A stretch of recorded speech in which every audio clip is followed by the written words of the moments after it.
Snijtemoarn rond 9 uur binnen 6 en 35 vertrokken van Vleenbasis Ljouwert.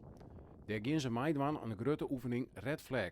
Dit is een bijzondere gebeurtenis en onder grote belangstelling van vliegtuigspotters uit het hele land zijn ze vertrokken naar Amerika. Ja, we waren op de F-35's die het het voetjenen naar Amerika. Die naar Nellis Air Force Base aan de westkust in Amerika. En dan is juist het wel hoeveel spotters dat je binnen. Ja, dat is toch wel even leuk om te zien dat die jongens al die vertrekken, joh.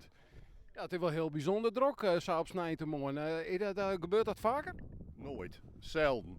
Soms is maar Friese vlekhekkers mooi maken op de Snijtemoarn dat er wat binnenkwam. Ja, dan ben je wel meestal. En vorig jaar hebben we nog eens een keer gehoord. Toen kwam de F-22's binnen op Snij. Toen weet je ik verschrikkelijke druk. Ja, en nu hebben we dit. Ja, dus juist het oordeel komen de meesten bij. Prachtig even. Ik geloof dat 4 keer die hebben we dat ongeveer houden. In periodes, nou 2 weken en dan straks nog eens een keer eens 2 weken. Ja, en zo verdeeld op 4 keer die hier. Ik denk dat ze haast wel vertrekken. Ik hoop dat ze mooi een uurtje deze kant uitrijden en dan vertrekken ze, ja. Het spul in de kamer is dus klaar. Ja, het staat klaar. We zijn er klaar voor. And then for 322, taxi runway 05, taxi range 101, cross call.